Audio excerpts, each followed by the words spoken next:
Get more ways to play on every sport. Baseball, golf, and Canadian football are still very much in full swing. The action starts at Sports Interaction, Canada Sportsbook. Bet before the game starts, live in play, or on one of our many prop bets. Doing it right since 1997, Sports Interaction makes it easy to deposit, play, and cash out. Join now and see all sports betting has to offer. Head to sportsinteraction.com/SDPN. That's sportsinteraction.com/SDPN. 19 plus, and please play responsibly. Kris Letang, I think all things being equal, still wants to remain in Pittsburgh, I think. But it's pretty telling that we're getting this close to this time. And, I really view Letang and Evgeni Malkin, who's going to be next on the list, as, 2/3 of the cornerstone of that Penguins team going back to like 2006. Like they've been there a long time. And, again, almost the sort of players you feel like the organization would normally bend over to just keep signing until they didn't want to play, even if, it wasn't maybe the best hockey decision at times. It's just to respect what they mean to the team. But we got new ownership in Pittsburgh, right? The Fenway Sports Group. I believe when they got involved with the Red Sox, Mookie Betts got moved on from the Red Sox. Like, I think that if you look at some of the way they've run their other sports teams in other leagues, the sentimentality hasn't been part of the decision-making. And so I don't know if they're going to be able to get this deal done, quite frankly. And so by no means do I think Letang wants to go to market and wants to go to the highest bidder. I don't think there's like some, let's not acknowledge the rumors I think are false, but I don't think he's got a certain team in mind, not in Pittsburgh, he wants to play for. My impression is he really would like to stay. But, this is his last crack at a meaningful contract, I would suggest, at his age. And so if that doesn't come in Pittsburgh, I think he's a proud guy.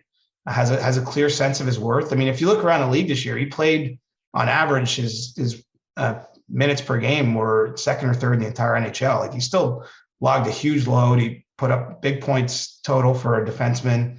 And so, yeah, I would be fascinated if he actually hits the market where he might end up. And I think there'd be a few teams that would really step forward in a meaningful way, just because you normally don't get to add this player. I know he's older, so you're not looking at adding him for 5 cup runs or something, but you're still adding a pretty darn good player in free agency. And we don't always, the fact he's not number one on the list says the top end of this crop is really tantalizing. Yeah. Letang is still very much somebody who could provide a lot of value for a team. And I'm sure his teammate, Evgeni Malkin, at number 4 on your list, could very well still do that. He could. And look, it's starting to look more and more like Malkin is gone, I would say.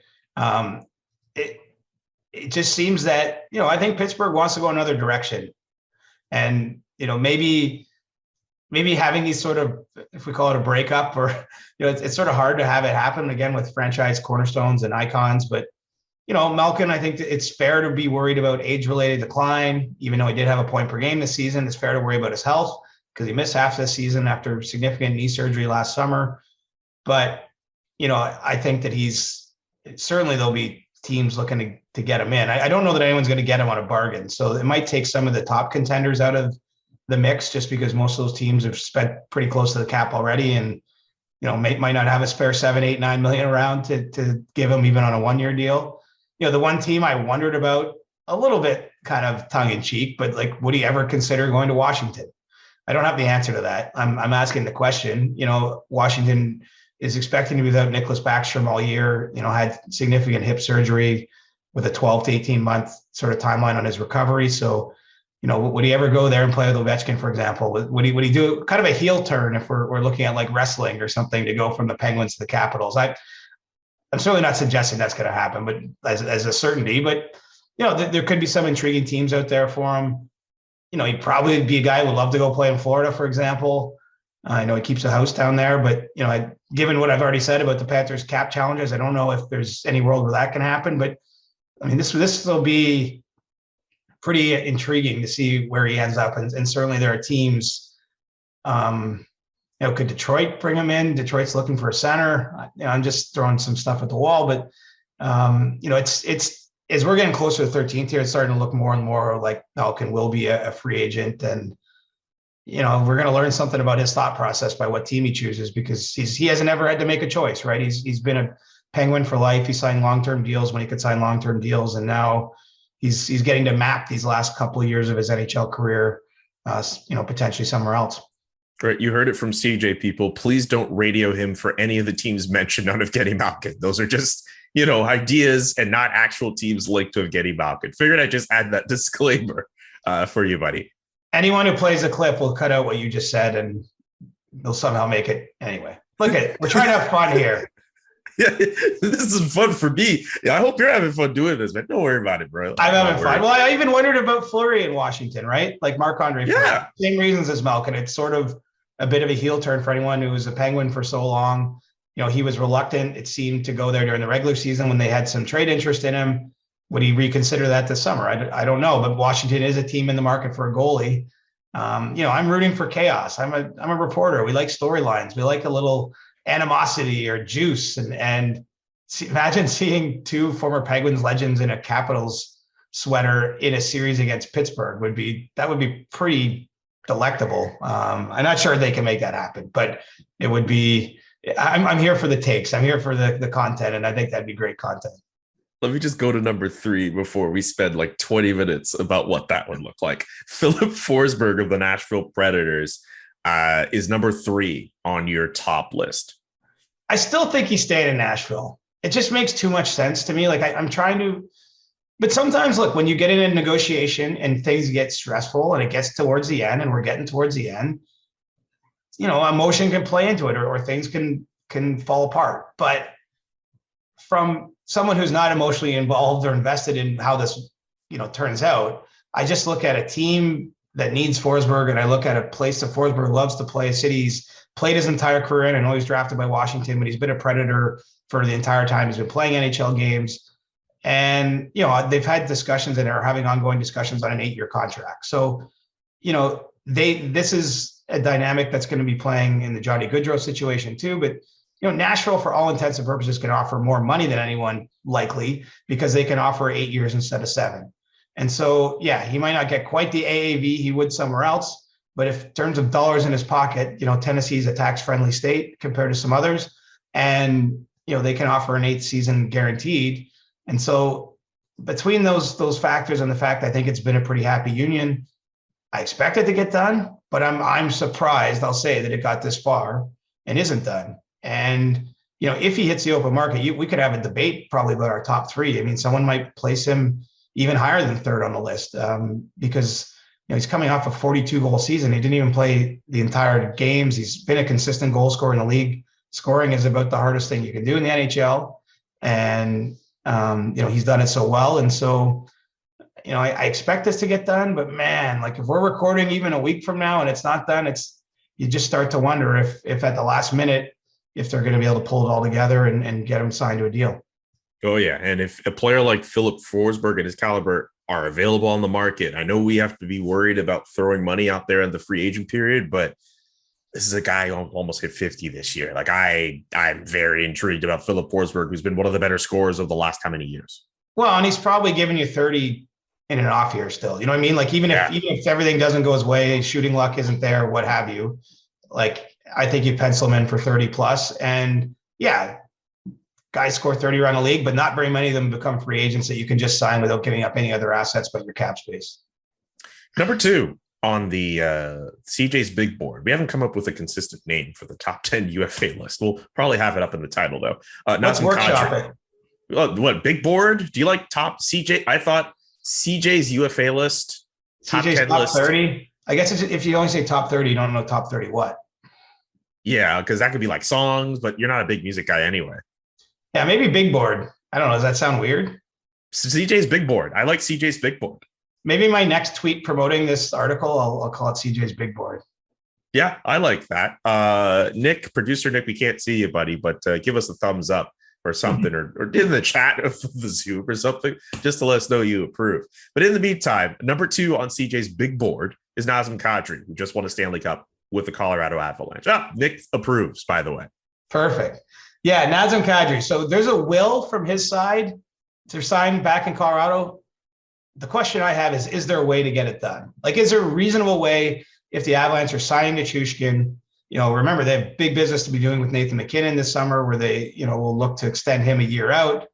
can they also do that and sign Kadri to the kind of deal, that makes him whole? Because I think that there's life-changing money out there for Nazem Kadri on the open market if he doesn't re-sign with Colorado. And so the first order of business will be for his agent and the Avalanche to try to strike a deal. I really do believe he'd like to stay, really would like to stay. Like, I think it's quite sincere, his interest. It's been a great fit for him and his family. If you look at a blue line that has Cale Makar and Nathan McKinnon, like, who wouldn't want to be part of that? There'll be challenges. Obviously, the Avalanche are already facing a bit of a cap squeeze. I'm sure this will be a common refrain as we discuss them each offseason to come. But every time you have those kind of foundational pieces, you got a chance to win a Stanley Cup. And, Nazem Kadri lives for the competitive moments, lives for what we've just seen. And so we'll see if it gets done in Colorado. If not, I think you're looking at probably 8 teams. The teams that need center help will be all over him. I think he'll be the top option. Other guys that are out there at that position, are like Ryan Strome, Andrew Kopp, you might sign as a centerman, Vincent Trocheck, obviously Malkin is a centerman, but I think Kadri is the top option at that position. Detroit is a team that's prioritized getting a center. I think that they look at their group and they've been a one-line team essentially. And behind Dylan Larkin, they haven't had, enough depth at that position.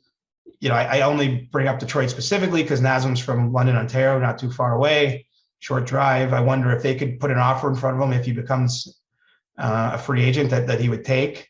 But even if it's not them, I think that there's a number of other teams around the league. I mean, Seattle wants to spend big this offseason. I think we're going to see them involved in a lot of the bigger name free agents. You name the list. I think it will be a long list of teams that want to sign him. But, first order of business is getting through the Stanley Cup parade, which happens to be on Thursday. And then, trying to get down to business with Joe Sakic to see if there's a deal that makes sense for Kadri. I mean, maybe they offer him 8 years and a lower cap hit to make that work. And he takes it because, look, this is a guy that's going to be 32 on opening night next year. But I believe he will get a 7-year deal from another team, which is a maximum length deal should he become a free agent. So, maybe there's ways to work and give a little lower cap hit to make it work for the Avs and sign basically until age 39 or 40. But if that doesn't work, well, he's gonna basically sign a life-changing contract in another city. You mentioned the Seattle Kraken. They are linked to the number one player on your list, or at least there has been speculation that maybe they will throw an offer to this player's way. And that is Johnny Gaudreau, who recently played for the Calgary Flames. Seattle, a big player this offseason? That's rather interesting. Well, their first season didn't go great. It went more like what expansion teams have had in the past. So I don't think it's like a gigantic failure. I just, it's tough to build a team from scratch when you're not getting access to the best players in the league. This is one way to get access to some of the best players in the league. You have cap space. Most teams, most of their competitors don't have much cap space to be involved in these conversations. And so I think that you're going to see them start to use that advantage.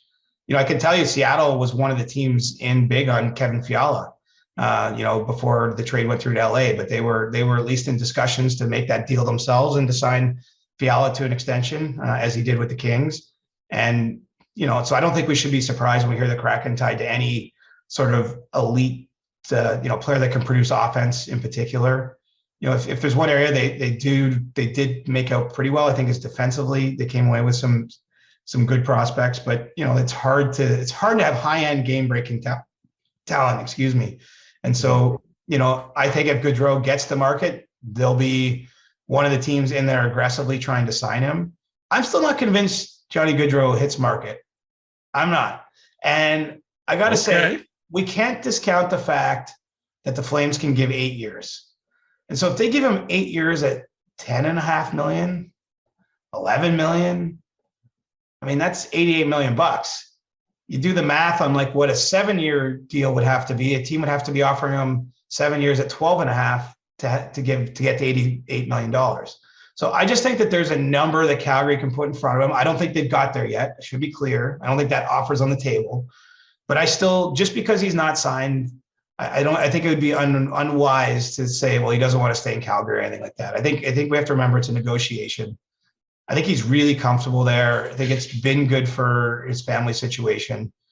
And, there's some appeal to being potentially like an all-time player for a franchise.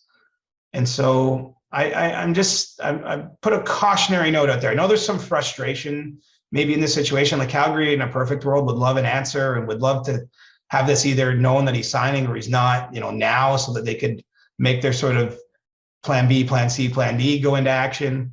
But just because he isn't signed today doesn't mean he won't sign. And so, we'll see if he gets all the way to market. If he does, look out for Seattle. I know a lot of people think Johnny wants to be back on the East Coast, closer to where he grew up, but I'm not so convinced that that's the biggest priority here. And so it's going to be fascinating to watch how that one unfolds.